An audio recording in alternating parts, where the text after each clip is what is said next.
الحمد لله نحمده ونستعينه ونستغفره ونؤمن به ونتوكل عليه ونعوذ بالله من شرور أنفسنا ومن سيئات أعمالنا من يهده الله فلا مضل له ومن يضلله فلا هادي له ونشهد أن لا إله إلا الله وحده لا شريك له ونشهد أن سيدنا ومولانا محمدا عبده ورسوله أرسله بالحق بشيرا ونذيرا وداعيا إلى الله بإذنه وسراجا منيرا أما بعد فقد قال الله سبحانه وتعالى في القرآن المجيد والفرقان الحميد بعد أعوذ بالله من الشيطان الرجيم بسم الله الرحمن الرحيم الذي خلق الموت والحياة ليبلوكم أيكم أحسن عملا وقال النبي صلى الله عليه وسلم في حديثه مبارك الدنيا متاع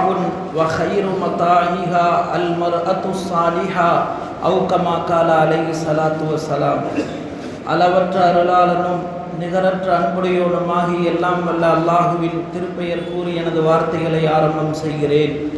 சலாத் என்னும் கருணையும் சலாம் என்னும் ஈடேற்றமும் ஈருலகத் தலைவர் எம்பெருமானார் ரசூலை கரீம் ஸல்லல்லாஹு அலைஹி வஸல்லம் அவர்களின் மீதும் அன்னாரின் வாழ்க்கையை அப்படியே பின்பற்றி வாழ்ந்த உத்தம சத்திய சஹாபாக்கள், தாபியீன்கள், தபா தாபியீன்கள், சுகதாக்கள், சாலிஹீன்கள், நாதாக்கள், நல்லவர்கள், இன்னும் இந்த புனிதமான முபாரக்கான இந்த மஜ்லிஸில் கூடி இருக்கக்கூடிய நம் அனைவர்களின் மீதும் அல்லாஹுவின் அன்பும் அருளும் என்றென்றும் நின்று நிலவட்டுமாக என்று துவா செய்தவனாக ஆரம்பம் செய்கிறேன். அஸ்ஸலாமு அலைக்கும் வரஹ்மத்துல்லாஹி தஆலா வ பரகாத்துஹு. கண்ணியத்திற்குரிய பெரியோர்களே, சகோதரர்களே, அல்லாஹு தாலா இந்த உலகத்தை படைத்து இந்த உலகத்தினுடைய பிரதிநிதிகளாக அல்லாஹு தாலா ஆண்களையும் பெண்களையும் அனுப்பி வைத்திருக்கிறான். எனவேதான் குர்ஆனில் அல்லாஹ் சொல்லி காட்டுகிறான், மனித குலத்தை அல்லாஹ் படைக்க நாடிய போது மலக்குகளிடத்தில் அல்லாஹ் சொன்ன வார்த்தை இதுதான், இன்னி ஜாயிலுன் ஃபில் அர்தி ஹலீஃபா. வானவர்களே, இந்த மனிதனை பூமியில் என்னுடைய பிரதிநிதியாக நான் அனுப்பப் போகிறேன், படைக்கப் போகிறேன் என்று அல்லாஹ் சொல்லி காண்பித்தார். சங்கையானவர்களே, எனவே ஆண்களும் சரி பெண்களும் சரி அல்லாஹ்வினுடைய பிரதிநிதிகளாக நாம் இந்த உலகத்திற்கு வந்திருக்கிறோம். அதிலும் குறிப்பாக பெண்கள். வரலாறுகளில் சொல்லப்படுகிறது, அரபு உலகம் மட்டுமல்ல, இந்த முழு உலகமும் பெண்களை தவறான ஒரு பார்வை கொண்டு பார்த்தபோது, அவர்களை மனிதர்கள் என்ற ரீதியில் மதிக்காமல் இருந்தபோது அவர்களுக்கு உண்மையில் மதிப்பளித்தது, கண்ணியம் தந்த ஒரே மார்க்கம் இந்த இஸ்லாம் மட்டும்தான். குர்ஆன்ல அதனால தான் நம்ம பார்க்குறோம், தனி ஒரு சூறாவே அல்லாஹ் இந்த தலைப்புல இறக்கி வச்சிருக்கிற சூரத்துல் நிசா. அந்த சூறாவுடைய அந்த அத்தியாயத்தினுடைய தலைப்புக்கு பெயரே பெண்கள். இன்னொரு சூறா அதே போல சூரத்து மரியம். பொதுவாகவே ஷரீஅத்தில் சொல்லப்படும், பெண்கள் மட்டும் பர்தா இல்லை, பெண்களுடைய பெயரும் பர்தா தான், நம்ம மறைச்சு வைக்கணுமா. ஆனால் அல்லாஹ் தஆலா பெண்களுடைய கண்ணியத்தை வெளிப்படுத்துவதற்காக ஒரு பெண்ணுடைய பெயரையும் ஒரு சூறாவுடைய தலைப்பாக அல்லாஹ் ஆக்கியிருக்கிறார். சங்கையானவர்களே, அப்படி என்றால் பெண்களுக்கு அல்லாஹ் தஆலா இந்த இஸ்லாத்தின் மூலம் எவ்வளவு மரியாதையை, எவ்வளவு கண்ணியத்தை அல்லாஹ் தந்திருக்கிறார்.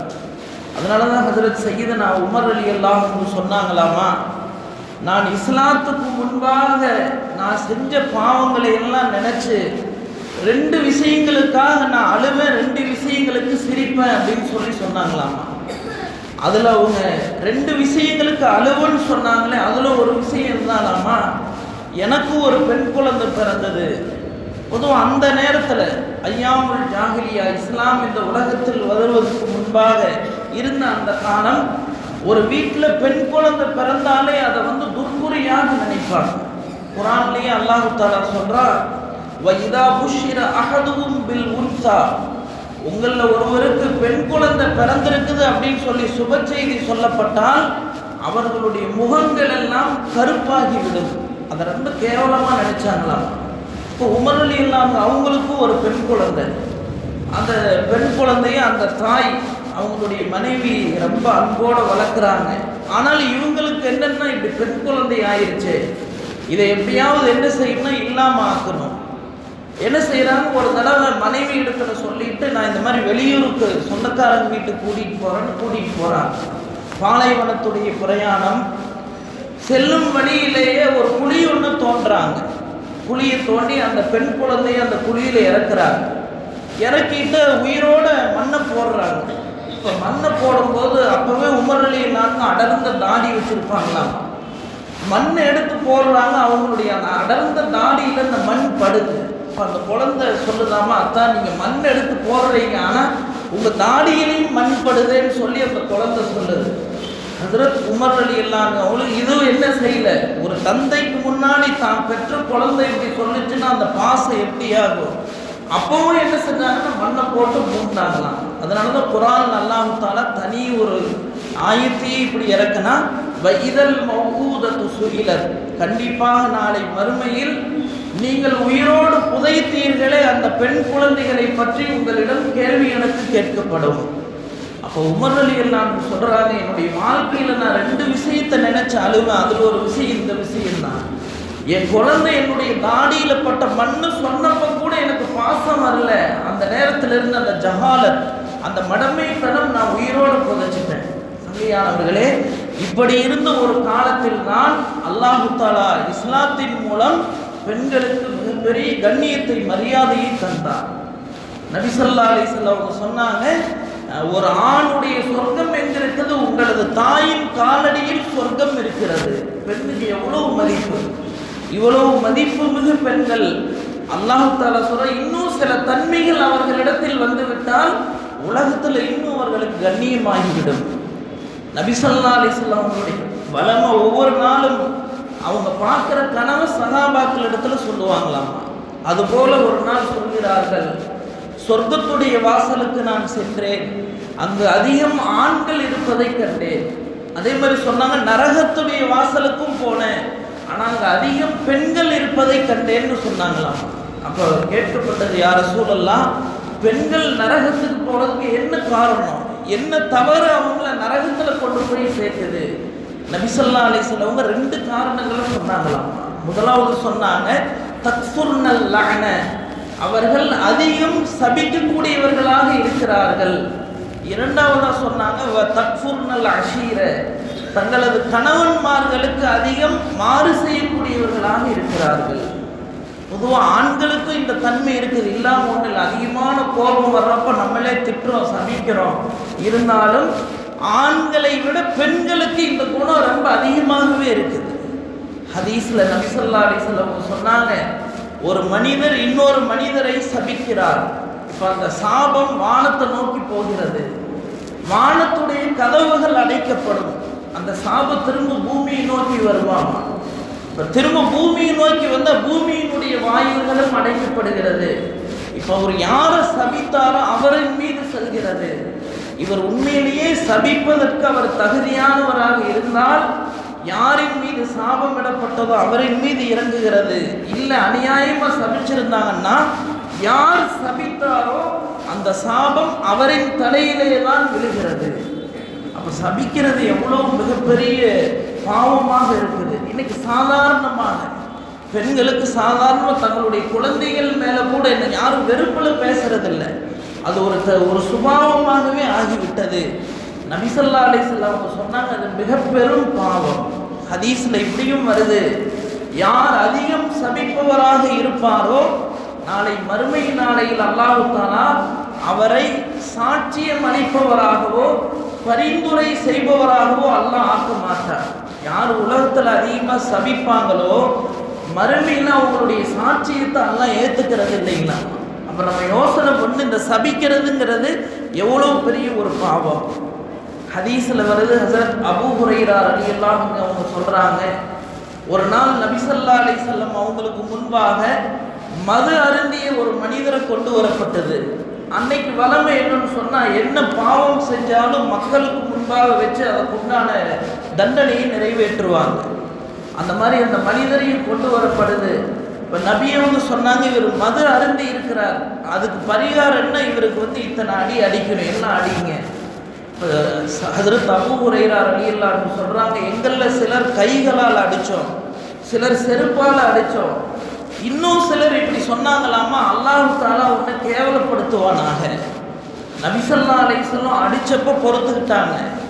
செருப்பால சிலர் அந்த மனிதரை அடிச்சாங்க, அப்பவும் நபி அவங்க ஒன்றும் சொல்லலை. எப்போ சபிச்சாங்களோ, அல்லாஹ் உன்னை கேவலப்படுத்தணும்னு எப்போ சொன்னாங்களோ நபி அவங்க சொன்னாங்க, அல்லாஹ் லா தக்கூனு ஹாக்கலா, தோழர்களே இந்த மாதிரி நீங்க செய்யாதீங்க. லா துஈனு அலைஹி ஷைத்தான், இவருக்கு எதிராக நீங்கள் சபித்து ஷைத்தானுக்கு உதவி செய்யாதீர்கள். சங்கையானவர்களே, ஒருத்தர் பாவம் செஞ்சவர், ஒருத்தர் தவறு செஞ்சவர், உண்மையிலேயே இஸ்லாத்தில் அவரை கூட சபிக்கிறதுக்கு நபி அவங்க அனுமதி தரல. அதையும் என்ன செஞ்சாங்கன்னா தடுத்தாங்க. தவறு செஞ்ச ஒருத்தரையே சபிக்கிறதுக்கு அனுமதி இல்லைன்னு சொன்னா, எந்த ஒரு காரணமுமே இல்லாமல் ஒருத்தரை சபிக்கிறதுங்கிறத நம்ம சிந்தனை செய்து கூட பார்க்க முடியாது. அதனால இந்த பாவம் இருக்குது, இந்த சுபாவம் இருக்குது, இது மிகவும் மோசமான ஒரு சுபாவம். நமக்கெல்லாம் தெரியும் உஹதுடைய யுத்தம். அந்த யுத்தத்தில் எவ்வளவு முஸ்லீம்களுக்கு தோல்வி, கிட்டத்தட்ட வரலாறுகள் எழுதப்படுது. நபி ஸல்லல்லாஹு அலைஹி வஸல்லம் அவங்களுடைய பற்கள் அந்த யுத்தத்தில் உடைக்கப்பட்டது. இப்படி ஒரு வதந்தி மதீனாவில் பரவுது, உஹது யுத்தத்தில் நபி அவங்க கொல்லப்பட்டுட்டாங்க. ஆனால் அது உண்மை இல்லை, வதந்தி, பொய். இன்னும் அந்த உஹதுடைய யுத்தத்தில் தான் நபி அவங்களுடைய சச்சா அசதுல்லா, அல்லாவின் சிங்கம் என்று போற்றப்பட்ட ஹஸ்ரத் சையதுனா ஹம்ஸா ரலியல்லாஹு அன்ஹு அவங்க கொல்லப்படுறாங்க. இப்போ எவ்வளவு நபி அவங்களுக்கு கோபம். மறுநாள் உஹதுடைய யுத்தம் முடிகிறது, சுபுவுடைய தொழுகை, ஃபஜ்ருடைய தொழுகையில் நபி ஸல்லல்லாஹு அலைஹி வஸல்லம் சில நபர்களை சாபம் இடுறாங்க. இன்னார் எல்லாம் யா அல்லாஹ் உன்னுடைய ரஹ்மத்தை விட்டு தூரமாக ஆக்கு. குர்ஆனினுடைய இந்த வசனம் இறங்குது, லைஸ லக மினல் அம்ரி ஷைஉன் அவ் யதூப அலைஹிம் அவ் யுஅதிபஹும் ஃபஇன்னஹும் ஸாலிமூன். நபி அவர்களே, உங்களுடைய அந்தஸ்துக்கு இந்த மாதிரி சபிக்கிறது இருக்குது, இது ஒரு அழகான விஷயம் கிடையாது. அங்கேயானவர்களே, போரில் எதிரிகள் மிக பெரும் நஷ்டத்தை ஏற்படுத்துறவங்க. ஆனால் அல்லாஹ் சொல்ற அவங்கள கூட நீங்க என்ன செய்யாதீங்க, சபிக்காதீங்க. அப்படி என்றால் சபிக்கிறதுங்கிறது எவ்வளவு மோசமான ஒரு பாவம். இன்னைக்கு நம்ம சாதாரணமாக பார்க்குறோம், நம்முடைய குழந்தைகளை சபிக்கிறது, நம்மளுடைய நெருக்கமானவங்க ஏதாவது ஒரு சின்ன மன முறிவு வந்துட்டா கூட நம்முடைய வாயிலிருந்து வருகிற வார்த்தைகள் எவ்வளவு மோசமான வார்த்தைகள் வருது. அதனால இது இருக்குதே, இது மிக பெரும் ஒரு பாவம். இன்னும் நபி ஸல்லல்லாஹு அலைஹி வஸல்லம் ஹதீஸ்ல சொன்னாங்க, உங்களில் யாரும் யாரையும் அல்லாஹ்வின் கோபத்தை கொண்டோ நரக நெருப்பை கொண்டோ சபிக்க வேண்டாம். ஒருத்தரை சபிக்கும் போது அல்லாஹ்வுடைய கோபம் உனக்கு உண்டாகட்டும், நரக நெருப்பு உனக்கு கிடைக்கட்டும், நீ நரகத்துக்கு போகிற வார்த்தைகளை கொண்டு சபிக்க வேண்டாம். அப்போ ஷரீஅத்தில் மார்க்கத்தில் எவ்வளவு பேணுதல் நமக்கு கற்றுக் கொடுக்கப்படுகிறது. இன்னைக்கு அதெல்லாம் தாண்டி எவ்வளவு அருவருப்பான வார்த்தைகள் எல்லாம் பேசப்படுது. பாகிஸ்தானுடைய ஒரு மிகப்பெரிய ஒரு ஆலிம் இப்போவும் இருக்கிறாங்க, பீர் குல்ஃபிகார் அஹ்மத் நக்ஷபந்தி தாமத் பரக்காத்து, மிகப்பெரிய ஒரு ஆலிம். அவங்க சூஃபிசத்துடைய மிகப்பெரிய ஒரு அந்தஸ்தில் இருக்கிறாங்க. அவங்களுக்கு கீழே நிறைய மக்கள் அவங்களுடைய வழிகாட்டுதலில் இருந்து கொண்டு இருக்கிறாங்க, நேரான பாதையில் போயிட்டு இருக்கிறாங்க. மௌலானா அவங்களுடைய ஒரு பயான் ஒன்று இருக்குது, அது கிதாபா உருதுல வந்திருக்குது, அதனுடைய தமிழாக்கம் இருக்குது, பாவத்தின் பாதிப்புகள். அந்த பாவத்தின் பாதிப்புகள்ங்கிற கிதாபில் மௌலானா அவங்க பேசின பயான், அதில் இந்த ஒரு விஷயத்தை மௌலானா சொல்றாங்க, சாபம் என்றது எவ்வளவு பெரிய தீய விளைவுகளை ஏற்படுத்தும் அப்படிங்கிறது சம்பந்தமா அவங்க வாழ்க்கையில கண்ட நிதர்சன அனுபவத்தை சொல்றாங்க. அவங்களுடைய அந்த பகுதியில் ஒரு பெண் இருந்தாங்க, கணவனை இழந்த அந்த பெண் குழந்தை என்ன செய்யறாங்கன்னா ரொம்ப நல்ல முறையில் வளர்க்குறாங்க. அந்த குழந்தையும் வாலிப வயது அடைந்து ரொம்ப அழகான பையன், நல்லா படித்தார், நல்ல உத்தியோகத்துக்கு போகிறாரு. அவர் வசிக்கக்கூடிய அந்த தெருவில் எல்லாருமே நினைச்சாங்களாமா, இந்த பையனை நம்ம வீட்டுக்கு மருமகனாக எடுக்கணும். என்னோட சொன்ன அவ்வளவு அழகு, நல்ல கை நிறைய சம்பாத்தியம், அவருடைய ஒழுக்கம், இதெல்லாம் பார்த்து அந்த மாதிரி முடிவு செய்கிறாங்க. இப்போ அந்த பெண்ணுக்கு, அந்த ஆணுக்கு, அந்த வாலிபருக்கு நல்ல ஒரு இடத்துல வரன் தேடுறாங்க. இப்போ பெண்ணும் கிடைச்சாச்சு. அந்த பெண்ணும் இவருக்கு தகுதியான அழகுல எல்லா விஷயங்கள்லையுமே திருமணத்துடைய அந்த நிக்காவுடைய டேட்டு முடிவு செய்யப்படுது. ஆனால் நிக்காவுடைய தேதிக்கு முன்னத்த நாள் அவர் ஏதோ ஒரு விஷயத்தை எடுக்கிறதுக்காக வேண்டி ஏறுறாரு, கீழே விழுந்தவர் உடனே மௌத்தாயிடுறாரு. பாருங்க, ஒரு தாய்க்கு இது எவ்வளவு பெரிய இழப்பு. வயசானவர் ஒருத்தர் மௌத்தானாலே நம்மளால தாங்க முடியாது.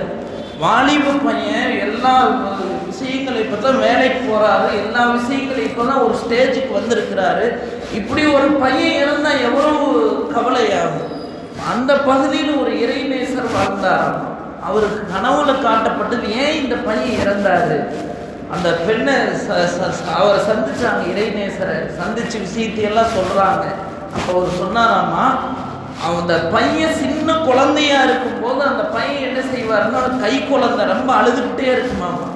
தவழ்ற வயசாயிருச்சு, எப்பவுமே தாயோடவே இருக்கணும்னு ஆசைப்படுமாமா. இந்த அம்மா போய் என்ன வீட்டு வேலை செஞ்சாலும் தவழ்ந்து வந்து தாயுடைய ஆடையை பிடிச்சிக்கிட்டே இழுத்துக்கிட்டே இருக்குமா. இப்போ ஒரு நாள் நம்ம கோபத்தில் சொன்னாங்களாமா, நீ தொட்டியில் படுத்து தூங்கவே மாட்டியா அப்படின்னு சொல்லி தொட்டியில் போட்டு சொன்னாங்களாமா, அப்படியே நீ தூங்க வேண்டியதானே. இது ஒரு சாபமான ஒரு வார்த்தை. ஆனால் அந்த அம்மா சாபம்னு சொல்லலை. அந்த நேரத்தில் அந்த பெண்ணுக்கு ஏற்பட்ட அந்த கோபத்தில் சொன்ன வார்த்தை, அந்த இறைநேசர் சொன்னாங்களாமா, நீ அப்பொழுது சொல்லி அந்த வார்த்தைனால் உன்னுடைய அந்த மக கல்யாணத்துக்கு முன்னத்த நாள் மௌத்தானதுக்கு காரணம் நீ அன்னைக்கு விட்ட அந்த சாபம் இன்னைக்கு அவர் என்ன ஆயிடுச்சு, அவருடைய வாழ்க்கையில தீய பிரதிபலிப்பை ஏற்படுத்தி விட்டது. எனவே சங்கையானவர்களே, பெண்களும் சரி ஆண்களும் சரி, நம்ம குழந்தைகளை இன்னைக்கு என்ன செய்யறோம், நம்ம சபிக்கிறோம், நமக்கு நெருக்கமானவங்களை சபிக்கிறோம். நபி ஸல்லல்லாஹு அலைஹி வஸல்லம் இதை வன்மையாக கண்டிச்சிருக்கிறாங்க. ஹஜ்ரத் ஜாபிர் ரலியல்லாஹு அன்ஹு அவங்க சொன்னாங்க, ஒரு தடவை நாங்கள் நபி ஸல்லல்லாஹு அலைஹி வஸல்லம் அவங்களோட ஒரு ஜிஹாது பயணத்தில் நாங்கள் இருந்தோம். அப்படி பயணத்தில் போகும்போது ஒரு தோழருடைய ஒட்டகம் அது என்ன செய்யுதுன்னா, நடக்கிறதுக்கு ஓடுறதுக்கு மிரண்டு பிடிக்குது. இதனால் அவர் என்ன செஞ்சாருன்னா, கோபமாய் சாட்டையில் அடிச்சுட்டு அந்த ஒட்டகத்தை திட்டுறாரு, சாபம் விடுறாரு. நபி அவங்க சொன்னாங்களாமா, தோழரே நீங்கள் தயவு செய்து என்ன செய்யுங்க, இந்த பிரயாணத்தில் எங்களோட வராதீங்க சொல்லிட்டு நபி அவங்க சொன்னாங்க, காரணம் நீங்க சபிச்ச ஒரு பொருளோட எங்களோட பிரயாணத்தில் வராதீங்க அப்படின்னு சொல்லிட்டு நபியவங்க சொன்னாங்க, உங்களில் யாரும் தன்னுடைய வாகனத்தையோ தன்னுடைய மிருகத்தையோ என்ன செய்ய வேண்டாம், சபிக்க வேண்டாம். பாருங்க, சாதாரண ஒரு மிருகத்தை சபிக்கிறத கூட நபி ஸல்லல்லாஹு அலைஹி வஸல்லம் அவங்க கடுமையாக என்ன செஞ்சிருக்கிறாங்கன்னா அதை கண்டித்திருக்கிறார்கள். அப்படி என்றால் இது எவ்வளவு பெரிய ஒரு பாவம் என்பதை நாம் சற்று சிந்தனை செய்து பார்க்க வேண்டும். அதனால நபி அவங்க அந்த ஹதீஸ்ல தொடர்ந்து சொல்றாங்க, உங்களில் ஒருத்தர் சபிக்கிறாரு, அந்த நேரம் அவருடைய தக்தீர்ல துவா ஏற்றுக்கொள்ளப்படக்கூடிய நேரமாக இருந்தால் அவர் என்ன சொல்லி சபித்தாரோ அது என்ன ஆயிருமாம, யாரை சபிச்சாரோ அவரின் மீது ஏற்படும் சொல்லி சொன்னாங்களாம். எனவே சங்கையானவர்களே, இந்த தன்மை இருக்கிறதே உண்மையிலேயே ஒவ்வொருவரும் தன்னுடைய வாழ்க்கையில் மாற்ற வேண்டிய மிகப்பெரிய ஒரு பாவமாக இருக்குது. அடுத்து நபி அவங்க சொன்ன ரெண்டாவது காரணம் இதை சொன்னாங்க, ஒத்தக்ஃபுர்னல் அஷீர, கணவனுக்கு அதிகம் மாறு செய்வார்கள். நபி ஸல்லல்லாஹு அலைஹி வஸல்லம் அவங்களிடத்துல கேட்கப்பட்டுச்சு, யா ரசூலல்லாஹ், ஒரு பெண் சிறந்த பெண் என்பதற்கு என்ன அடையாளம்? நபி அவங்க 3 அடையாளங்களை சொன்னாங்களாம். ஒரு கணவன் அந்த மனைவியை பார்த்தார் என்று சொன்னால் அந்த மனைவி தன்னுடைய கணவனை மகிழ்விப்பார். ஏதாவது ஒரு விஷயத்தை கட்டளையிடுறாங்கன்னு சொன்னால் அதற்கு கட்டுப்படுவாள். 3வதாக சொன்னாங்க, கணவன் இல்லாத போது தனது கணவனின் செல்வத்தையும் தனது கற்பையும் பாதுகாப்பால், இவள்தான் சிறந்த மனைவி. பாருங்க எவ்வளவு அழகான உதாரணம். வெறும் தோல் நிறம் இருக்குது, இது அழகு இல்லை. இன்னைக்கு நிறைய குடும்பங்களில் நம்ம பார்க்குறோம், அழகான பெண்ணை தேடி பையனுக்கு நிக்கா செஞ்சு வைக்கிறாங்க. ஆனால் என்ன செய்யறது இல்லைங்க, அந்த திருமண வாழ்க்கை நம்ம என்ன பார்க்கிறோம், இடையிலேயே முறிவதற்கு அது காரணமாக ஆகிவிடுகிறது. சிறந்த பெண்ணுக்குரிய அழகான தன்மைகளை நபியவர்கள் இப்படி உதாரணத்தில் சொன்னாங்க. இன்னும் அஹ்மதுங்கிற கிதாபில் இப்படி ஒரு ஹதீஸ் வருது, ஒரு கணவன் தன்னுடைய மனைவிக்கு இப்படி ஒரு கட்டளை இருந்தான், கற்களை பொறுக்குமாறு. வெள்ளை மஞ்சள் மலையிலிருந்து கருப்பு மலைக்கும், கருப்பு மலையிலிருந்து வெள்ளை மலைக்கும் கற்களை பொறுக்குமாறு கட்டளையிட்டாலும் சிறந்த மனைவிக்கு அடையாளம் என்ன, எந்த கேள்வியும் கேட்காம கற்களை பொறுக்குவாங்களாம். இன்னைக்கு யாரும் எந்த கணவன் அப்படி சொல்ல போறதில்லை. ஆனால் நபி அவர்கள் சொன்ன உதாரணம், ஒரு மனைவி ஒரு கணவனுக்கு எவ்வளவு கட்டுப்படணும் அப்படிங்கிறதுக்கு இப்படி ஒரு உதாரணத்தை சொல்றாங்க. ஹதீஸில் வருகிறது, ஒரு சஹாபி நபி ஸல்லல்லாஹு அலைஹி வஸல்லம் அவருடைய காலத்தில் வியாபாரத்துக்காக வேற ஒரு நாட்டுக்கு பிரயாணத்துக்கு செல்கிறார். இப்போ அங்கே ஒரு அரசனை பார்க்குறாங்க. மக்கள் அந்த அரசனை மரியாதை நிமித்தமாக சஜிதா செய்கிறாங்க. பின்னாட்களில் அந்த சஜிதாவெல்லாம் இல்லாமல் ஆயிடுச்சு. ஷரியத்தில் அதெல்லாம் தடுக்கப்பட்டுருச்சு. தடுக்கப்படாத போல் அவர் பார்த்த அந்த விஷயம், மதீனாவுக்கு திரும்ப பிரயாணத்தை முடிச்சுட்டு வர்றாரு. வந்து நபி அவங்களிடத்துல வந்து சொல்கிறாரு, யா ரசூலல்லாஹ், நான் இந்த மாதிரி இந்த நாட்டுக்கு வியாபார நிமித்தமாக பிரயாணத்துக்கு போனேன். அந்த நாட்டில் இருக்கிற அரசருக்கு மரியாதை செய்வதற்காக அந்த நாட்டு பிரஜைகள் மக்கள் அவருக்கு சஜிதா செய்கிறாங்க. அதனால எங்களுக்கும் அனுமதி கொடுங்க, நாங்கள் உங்களுக்கு மரியாதைக்காக நாங்களும் சஜிதா செய்கிறோம். நபி ஸல்லல்லாஹு அலைஹி வஸல்லம் அப்போ சொன்னாங்க, எந்த ஒரு மனிதனும் இன்னொரு மனிதனுக்கு சஜிதா செய்வது என்பது ஷரியத்தில் தடுக்கப்பட்டது, ஹராமானது. ஒருவேளை மரியாதை நிமித்தமாக ஒருத்தர் இன்னொருத்தருக்கு சஜிதா செய்கிறது ஆகும் என்றிருந்தால், ஒரு மனைவிக்கு நான் சொல்லி இருப்பேன் அவருடைய கணவனுக்கு சஜிதா செய்யுமாறு. எவ்வளவு ஆழமான ஒரு ஹதீஸ், எவ்வளவு அற்புதமான வார்த்தைகள். ஒரு மனைவி தன்னுடைய கணவனோடு எப்படி நடந்து கொள்ள வேண்டும் என்பதற்கு நபி அவர்கள் சொன்ன வார்த்தைகளை நாம் பார்க்கிறோம். ஒரு நாள் அன்னை ஃபாத்திமா ரலியல்லாஹு அவங்க கேட்டாங்களாமா, யா ரசூலல்லாஹ், சொர்க்கத்தில் பெண்களில் முதல்ல யார் நுழைவாங்க சொர்க்கத்தில்? நபி அவங்க சொன்னாங்க, ஃபாத்திமா சொர்க்க தலைவி, சய்யிதத்து அஹ்லில் ஜன்னா, நீங்கள் தான் சொர்க்கத்தில் நுழைவீங்க. ஆனால் நீங்கள் அந்த நேரத்தில் ஒட்டகத்து மேலே இருப்பீங்க. இன்ன பெண்மணி தான் உங்களுடைய ஒட்டகத்தை பிடிச்சிட்டு வருவாங்க. அதனால முதல்ல அவங்க தான் போவாங்க. அன்னை ஃபாத்திமாவுக்கு ரொம்ப ஆச்சரியம். நம்ம நபியுடைய மகள், நம்ம எவ்வளோ அமல் செய்கிறோம், நம்மளை விட நம்மளுடைய ஒட்டகத்தை பிடிச்சிட்டு வர அந்த பெண்மணி முதல்ல சொர்க்கத்துக்கு போகிறாங்களே, அப்படி என்ன காரணம்? விசாரிக்கிறாங்க, யார் அந்த பெண்ணு? இன்னாருடைய மனைவி தெரிஞ்சிருச்சு. அந்த பெண்ணை தேடி போகிறாங்க. போய் வீட்டு கதவை தட்டுறாங்க. அந்த அம்மா கேட்டாங்க, மணில் பாப், யார் கதவை தட்டுறது? இந்த மாதிரி நான் ஃபாத்திமா வந்திருக்கிறேன், என்ன விஷயம், உங்களை சந்திக்கணும். இப்போ அந்த பெண் சொன்னாங்களாம்மா, உங்களை சந்திக்கிறதுக்கு என்னுடைய கணவரிடத்தில் நான் அனுமதி வாங்கலை, நீங்கள் போயிட்டு நாளைக்கு வாங்க, நான் என்ன செய்கிறேன், அனுமதி வாங்கி வச்சிருக்கிறேன். அன்னைக்கு ஃபாத்திமா சந்திக்காமல் போயிடுறாங்க. போயிட்டு மறுநாள் திரும்ப வர்றாங்க. வரும்போது தன்னுடைய குழந்தைகளையும் கூட்டிகிட்டு வர்றாங்க. ஹசன் ஹுசைன் ரலியல்லாஹு அன்ஹுமா அவங்களையும் கூட்டிகிட்டு வர்றாங்க. மறுபடியும் கதவை தட்டுறாங்க மறுநாள். இப்போ நபியவங்க கேட்குற அந்த பெண்மணி கேட்டாங்க, யார் கதவை தட்டுறது? அன்னை ஃபாத்திமா சொன்னாங்க, இந்த மாதிரி ஃபாத்திமா வந்திருக்கிறேன். அந்த அம்மா கேட்டாங்களாமா, நீங்கள் மட்டும் வந்திருக்கிறீங்களா, வேற யாரும் வந்திருக்காங்களா? அன்னை ஃபாத்திமா சொன்னாங்க, இல்லை நானும் என்னுடைய 2 குழந்தைகளும் வந்திருக்கிறோம். அந்த அம்மா சொன்னாங்க, நான் நேற்று என்னுடைய கணவர் இடத்துல உங்களை பார்க்கறதுக்கு மட்டும்தான், சந்திக்கிறதுக்கு மட்டும்தான் அனுமதி வாங்கினேன். அவங்க 2 பேரும் வந்திருக்கிறாங்களே, அவங்களுக்கு அனுமதி வாங்கல, போயிட்டு நாளைக்கு வாங்க. போயிட்டுன்னு சரி மறுநாள் வர்றாங்க, வந்து சந்திக்கிறாங்க. ஆனால் அன்னை ஃபாத்திமா ரலியல்லாஹு அன்ஹா இந்த அணுகுமுறையை வைத்தே அறிந்து கொண்டார்கள், எனக்கு முன்னாலே என்னுடைய வாகனத்தை பிடிச்சிட்டு அந்த பெண் சொர்க்கத்துக்கு போகிறதுக்கு காரணம் இதுதான். ஒரு பெண் கணவனுக்கு எவ்வளவு உண்மையானவளாக, எவ்வளவு கட்டுப்பட்டவளாக இருக்க வேண்டும் என்பதற்கு அந்த பெண் தான் உதாரணம். முதல் நாள் அனுமதி வாங்கினாங்க, சரி. 2வது நாள் வந்திருக்கிறது சின்ன குழந்தைகள் தான். அவங்கள கூட தன்னுடைய கணவரின் அனுமதி இல்லாமல் சந்திப்பதை அந்த பெண் விரும்பவில்லை. அதனால தான் நபி ஸல்லல்லாஹு அலைஹி வஸல்லம் அவங்க இடத்துல ஒரு பெண்மணி வந்தாங்க. வந்து கேட்டாங்களாமா, யா ரசூலல்லாஹ், என்னுடைய கணவர் இடத்துல நான் எப்படி நடந்து கொள்ள வேண்டும்? நபியவங்க வேற எந்த விஷயமே சொல்ல, சுருக்கமாக ஒரே ஒரு வார்த்தையில் சொன்னாங்களாமா, ஜன்னத்துக்கி வ நாருக்கி, உன்னுடைய கணவன் தான் உனது சொர்க்கம், உன்னுடைய கணவன் தான் உனக்கு நரகம். என்ன அர்த்தம்? நீ உன்னுடைய கணவனோடு நன்றாக நடந்தால் அந்த செயலே போதும், உன்னை சொர்க்கத்துக்கு கூட்டிட்டு போயிடும். உன்னுடைய கணவனோடு நீ சரியாக நடக்கவில்லை என்றால் அந்த ஒன்றே போதும், நீ சொர்க்கத்துக்கு போக முடியாது. எவ்வளவு கணவனுக்கு கட்டுப்பட வேண்டும் என்று ஷரியத்தில் சொல்லப்பட்டிருக்கு. நபி ஸல்லல்லாஹு அலைஹி வஸல்லம் சொன்னாங்க, ஒரு பெண்மணி இதா ஸல்லத் ஹம்ஸஹா, ஒவ்வொரு நாளும் 5 நேர தொழுகைகளை பேணுதலாக தொழுகிறாள். வசாமத் ஷஹரஹா, ரமலானுடைய மாதம் வருது, ஃபர்லான நோன்புகளை சரியாக நோக்கிறாங்க. வ அதாஅத் பஅலஹா, தன்னுடைய கணவருக்கு கட்டுப்பட்டு வாழ்ந்தார் என்றால் மறுமையில் அல்லாஹ் தஆலா அவர் விரும்பிய வாசல் வழியாக அவரை சொர்க்கத்தில் நுழைய வைப்பார். பாருங்க, இந்த ஹதீஸில் அழகான விளக்கங்கள் நமக்கு இருக்குது.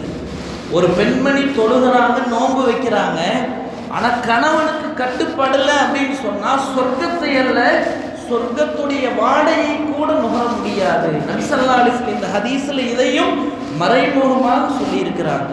அதனால தான் இப்படி கிதாபில் எழுதுறாங்க, ஒரு பெண் ஃபர்லான நோன்பு வைக்கிறாங்க, இது பிரச்சனை இல்லை, எப்போ வேணாலும் ரமலான் மாதம் நோன்பு வருது வச்சுக்கலாம். இன்னொரு நோன்பு இருக்கு, நஃபிலான நோன்புகள். இந்த நோன்பை கணவனுடைய அனுமதி இல்லாமல் ஒரு பெண் வைக்கக்கூடாது. அந்த கணவன் எங்கேயாவது பிரயாணத்தில் போயிருக்கிறார், அந்த நேரத்தில் வைக்கலாம், பிரச்சனை இல்லை. கணவன் வீட்டில் இருக்கிற போது நஃபிலான நோன்புகளை அந்த கணவனின் அனுமதி இல்லாமல் நோக்கக்கூடாது. பாருங்க, நோன்புங்கிறது எவ்வளோ உயர்ந்த ஒரு அமல். நபி ஸல்லல்லாஹு அலைஹி வஸல்லம் ஹதீஸ்ல சொன்னாங்க, நோன்பு திறக்கிற நேரத்தில் ஒரு நோன்பாளி என்ன துவா செஞ்சாலும் அல்லாஹ் அதை கபூல் செய்யறானா. அவ்வளோ உயர்ந்த ஒரு அமல் தான் நோன்பு.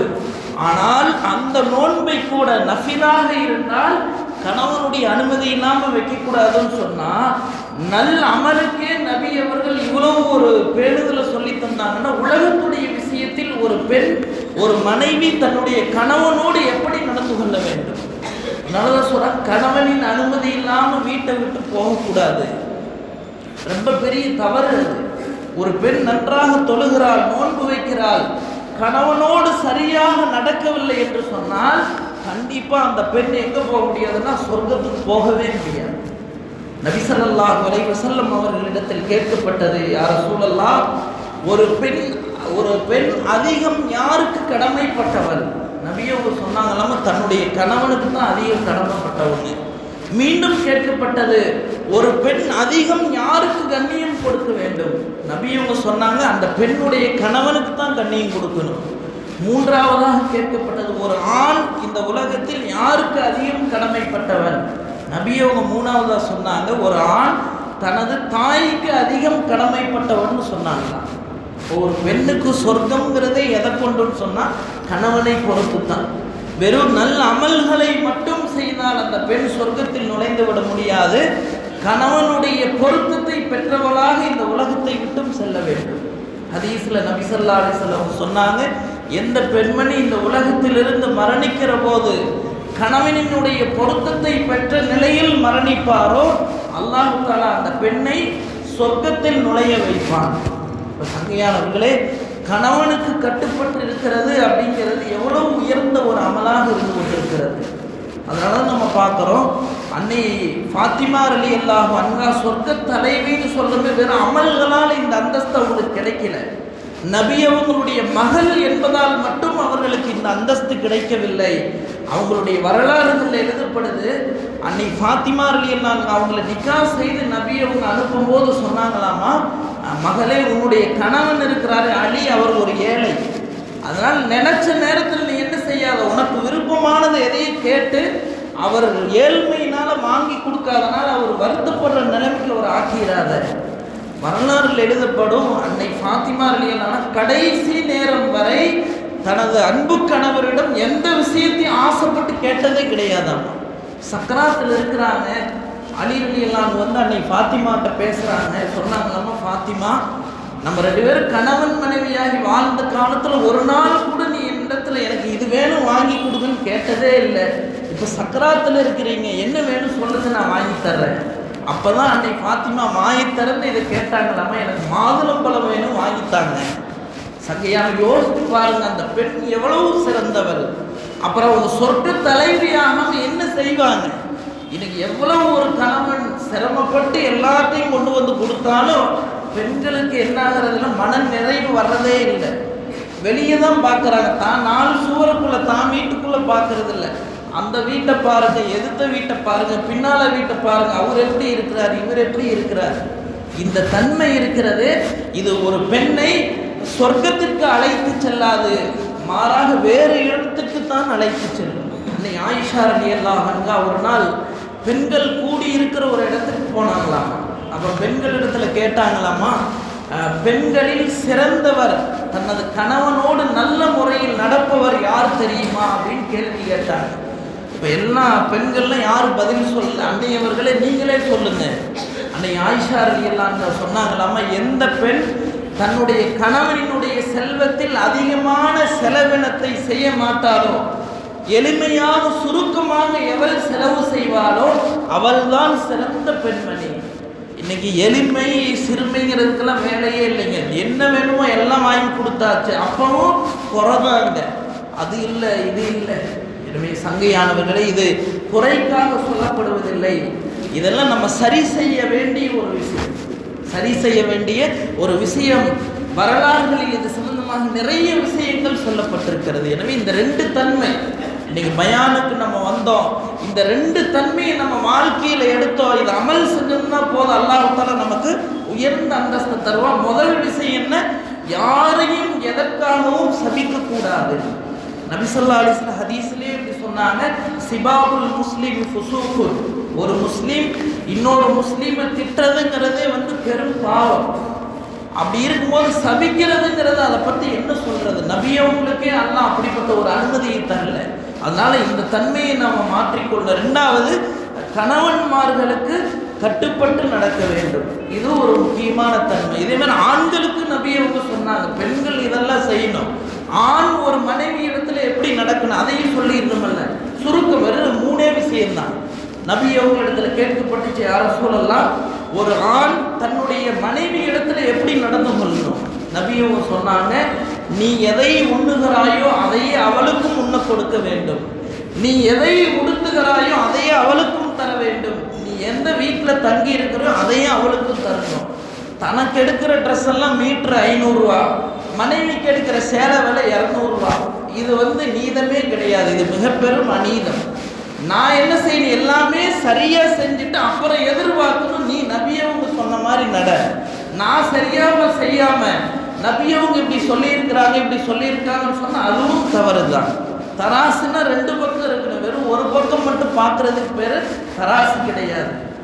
இன்னொரு ஹதீஸையும் சொல்லிடுறேன். நபியவங்க சுருக்கமா சொன்னாங்க, ஆண்களுக்கு ஹியாருக்கும், உங்களில் சிறந்தவர் யார் தெரியுமா? ஹியாரு நிசாயிக்கும், உங்களது மனைவிமார்களிடத்தில் எவர் சிறந்தவரோ எவர் நல்லவரோ அவர்தான் சிறந்த கணவர். நபியவங்க சொல்லிட்டு அதோட நிப்பாட்டில் அடுத்து சொன்னாங்க, என்னுடைய மனைவிமார்களிடத்தில் நான் தான் சிறந்தவன். முதல்ல நபியவங்க அந்த சர்டிபிகேட்டை வாங்கிட்டாங்க. வாங்கிட்டு தான் சொல்றாங்க, நீங்க சிறந்த கணவரா? யார் சொன்ன? வெளியில் இருக்கிறவங்க சொல்றது கொடுக்கறதெல்லாம் சர்டிபிகேட் இல்லை. என் மனைவி என்னை பார்த்து சொல்லணும் நீங்க சிறந்த கணவர். அப்ப சிறந்த கணவராகணும்னா எப்படி நடக்கணும்? அது நம்முடைய சிந்தனைகளில் தான் இருக்கிறது. எனவே வல்ல அல்லாஹ் சுப்ஹானஹு வ தஆலா முபாரக்கான இந்த மஜ்லிஸில் கலந்து கொள்ள பாக்கியத்தை அல்லாஹ் தந்தான். எதை நாம் பேசினோமோ எதை நாம் கேட்டோமோ அவைகளெல்லாம் முழு வாழ்நாளிலும் அமல் செய்யக்கூடிய நற்பாக்கியத்தை அல்லாஹ் நமக்கு தந்தருள்வானாக. நம்முடைய வாழ்க்கைகளை மன நிறைவுள்ள வாழ்க்கையாக, நோய் நொடி இல்லாத வாழ்க்கையாக, ஆரோக்கியமான வாழ்க்கையாக அல்லாஹ் தஆலா ஆக்கி அருள்வானாக. வாஹிர் தஅவானா அல்ஹம்துலில்லாஹி ரப்பில் ஆலமீன்.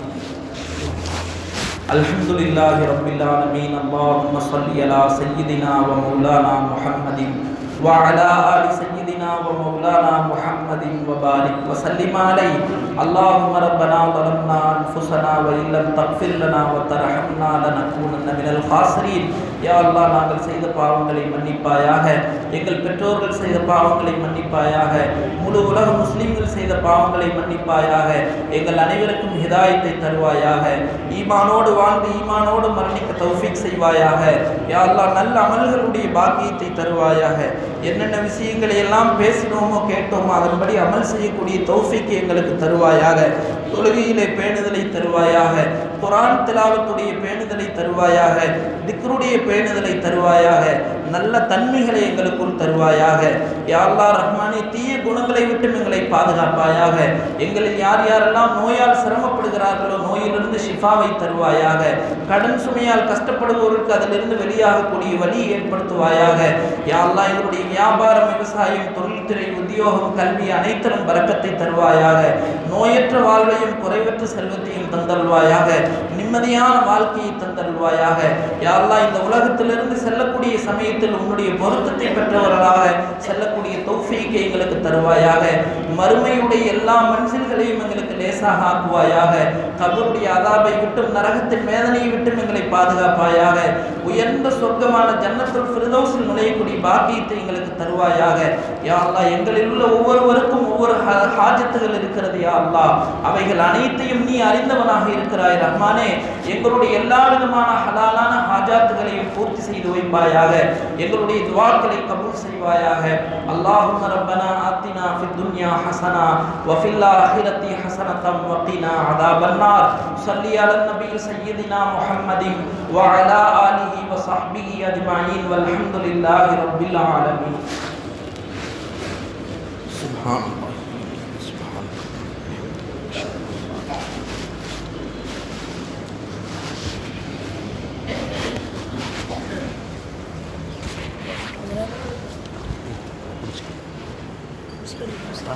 ஒன்று ரெண்டு போதும் போதும்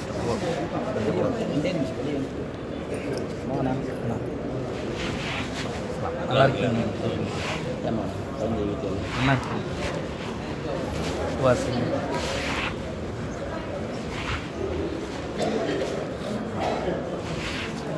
நல்லா இருக்கு நல்லா இருக்கு.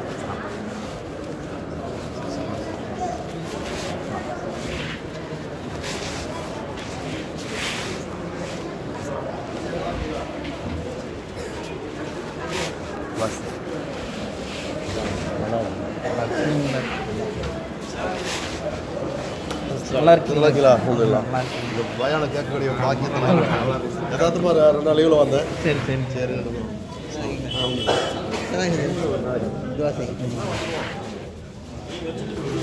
நல்லா இருக்கு.